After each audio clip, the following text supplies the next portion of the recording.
मायका दिल छू लेने वाली कहानी। रेखा की भाभी रेखा को 4 बार फोन कर चुकी थी, पर रेखा फोन ही रिसीव नहीं कर रही थी। बाद में जब रेखा किचन से बाहर आई तो देखा उसकी भाभी के 4 मिस्ड कॉल लगातार।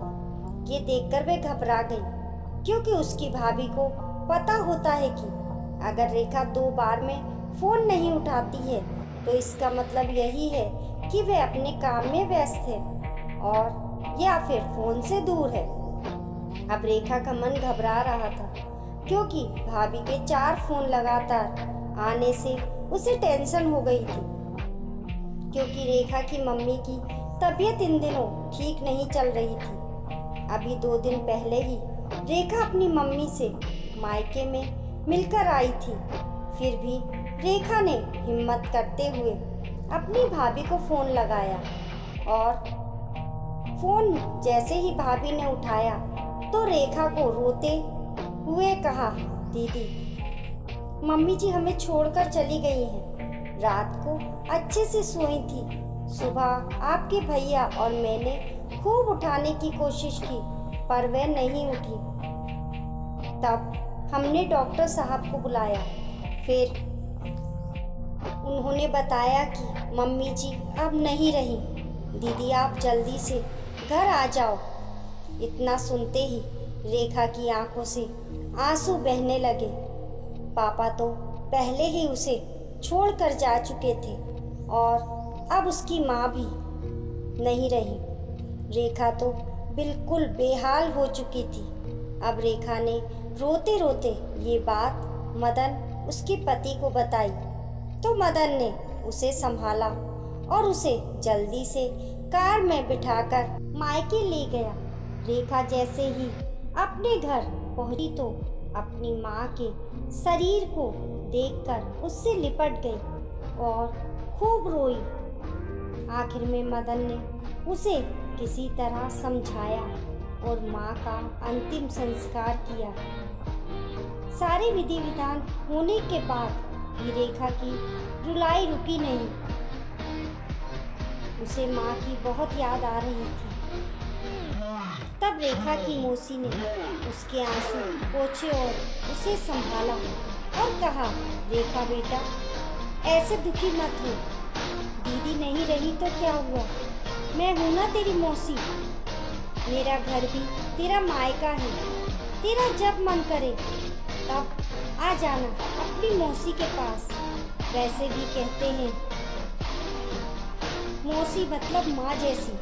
बेटी मैं तेरा दर्द समझ सकती हूँ, क्योंकि तेरे पापा तो पहले ही तुझे छोड़कर जा चुके हैं और आज दीदी भी चली गई। कहते हैं ना कि माँ के जाने के बाद तो लड़कियों का मायका ही छूट जाता है।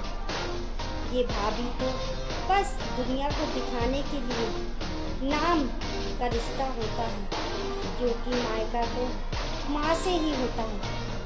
रेखा भी मन ही मन सोचने लगी कि शायद मौसी ठीक ही तो कह रही है, और वह मौसी से लिपटकर जोर जोर से रोने लगी और कहने लगी, क्या मौसी मेरा भी मायका अब नहीं रहा। तभी रेखा की भाभी दूर बैठी दोनों की बातें सुन रही थी। पहले तो भाभी ने रेखा को चुप कराया और फिर उसे दिलासा दी।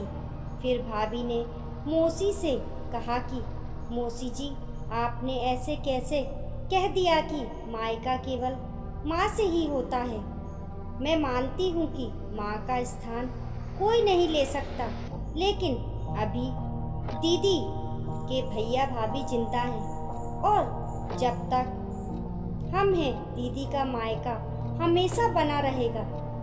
मैं पूरी कोशिश करूँगी दीदी को मम्मी जी की तरह प्यार और सम्मान देने की, और दीदी जब चाहें तब यहाँ आ सकती हैं। ये घर कल भी उनका था और आज भी उनका है और कल भी रहेगा।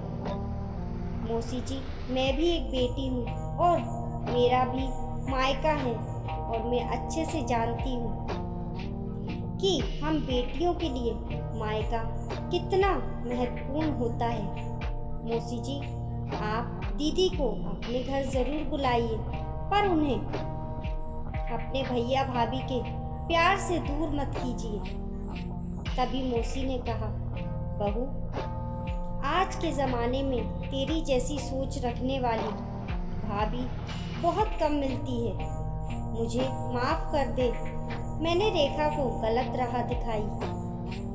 तभी रेखा अपनी भाभी के गले लग गई और बोली, भाभी, आज आपने मुझे विश्वास दिला दिया कि भाभी भी माँ के समान होती है और मैं संतुष्ट हूँ कि जब तक आप और भैया हो मेरा मायका सदा बना रहेगा।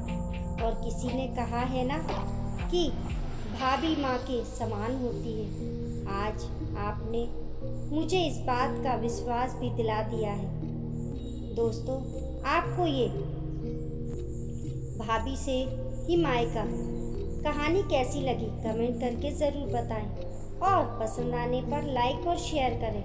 ऐसी ही अच्छी अच्छी कहानियों के लिए चैनल को सब्सक्राइब करना ना भूलें।